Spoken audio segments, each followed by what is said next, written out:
आसाम में हिमंता बिस्वा शर्मा से दो दो हाथ करने पहुंचे झारखंड के मुख्यमंत्री हेमंत सोरेन चुनाव के नतीजे आने के बाद खाली हाथ हैं। जी हां, आपने सही सुना। आसाम के चुनाव में झारखंड मुक्ति मोर्चा को कुछ भी हासिल नहीं हुआ। हासिल हुआ है 1.5% वोट। इतने से ही झामुमो खुश नजर आ रहा है। कुछ दिनों पहले झामुमो आसाम में 17 सीटों पर दावा ठोक रहा था। झामुमो ने 17 सीटों पर अपने उम्मीदवार खड़े किए थे, लेकिन चुनावी नतीजे सामने आने के बाद जेएमएम को निराशा हाथ लगी है। जेएमएम का कोई भी कैंडिडेट, कोई भी प्रत्याशी चुनाव नहीं जीत पाया है। 17 में से मात्र एक सीट पर जेएमएम का प्रत्याशी दूसरे स्थान पर है। बाकी अन्य सीटों पर जेएमएम की हालत काफी खस्ता नजर आ रही है। आपको बता दें कि झारखंड मुक्ति मोर्चा असम में चुनाव लड़ रहा था। असम की एक बड़ी आबादी टी ट्राइब्स, उन पर जेएमएम अपना दावा ठोक रहा था कि ये टी ट्राइब्स झारखंड के लोग हैं और 100 साल पहले, 150 साल पहले झारखंड से ही असम गए थे और अब जेएमएम उनका प्रतिनिधित्व असम में करेगा। लेकिन इस चुनावी नतीजों के बाद यह साफ हो गया है कि झामुमो अब भी असम के लिए नई पार्टी है और असम के टी ट्राइब्स ने झामुमो को नकार दिया है। आप देखिए कि जेएमएम की ओर से एक बहुत बड़ी टीम असम में चुनावी प्रचार कर रही थी। झारखंड में तमाम जो जेएमएम के जो लोग हैं, चाहे वे मंत्री चमरा लिंडा हो, राजमहल से सांसद विजय हांसदा हो, या फिर तमाम जो झामुमो के नेता हैं, वे सभी असम में थे। असम में सबने कैंपेनिंग की। मुख्यमंत्री हेमंत सोरेन और कल्पना सोरेन दोनों ही खुद असम में चुनावी रैलियां संबोधित कर रहे थे। काफी जेएमएम को उम्मीदें थी असम से, लेकिन 17 में से एक भी सीट झामुमो असम के चुनाव में नहीं जीत पाई और हिमंता बिस्वा शर्मा पिछली बार की तरह इस बार भी बेहद ही बड़ी सफलता के साथ असम में दोबारा से सरकार बनाने जा रहे हैं। अब इन नतीजों पर झामुमो की प्रतिक्रिया सामने आई है। जेएमएम ने ये कहा है कि असम में उनके पांव जो है, उनका छाप पड़ी है। पहला एक्सपीरियंस था जेएमएम का असम में चुनाव लड़ने का। हालांकि इससे पहले भी 2009 में जेएमएम असम में चुनाव लड़ चुका है, लेकिन उस वक्त भी जेएमएम को कोई खास सफलता नहीं मिल पाई थी। आप देखिए जेएमएम के सुप्रियो भट्टाचार्य और क्या कुछ कह रहे हैं। असम में के भी चुनाव के नतीजे आ गए। वहाँ पर जो पहले से तय था, क्योंकि जिस प्रकार से असम के अंदर में डिलिमिटेशन करके हर विधानसभा क्षेत्रों को पीटा गया, काटा गया, छांटा गया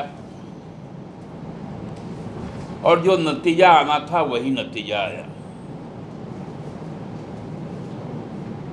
असम के लिए इस बार हम लोगों ने पहली बार वहाँ पर चुनाव लड़ने का काम किया। 17 सीटों पर हम चुनाव लड़े। हमारे नेता हेमंत बाबू के नेतृत्व में वहाँ चुनाव प्रचार अभियान हुआ। बहुत अल्पकालीन अभियान में हम यह दावा कर सकते हैं कि हमने वहाँ पर अपना पाँव के छाप छोड़ दिए।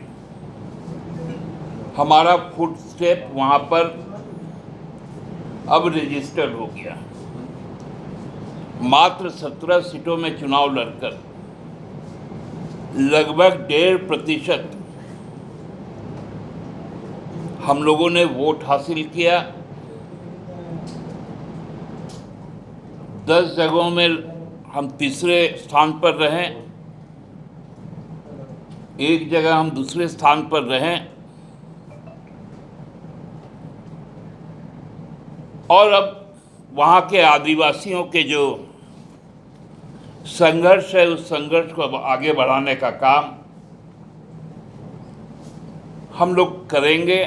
तो आपने सुना सुप्रियो भट्टाचार्य को कि असम में उनकी क्या परिस्थिति रही, क्या परिणाम आया जेएमएम के लिए। हालांकि जेएमएम इससे सीख ले रहा है और असम में आगे और भी इस तरह के चुनावों में हिस्सा लेने की बात कर रहा है।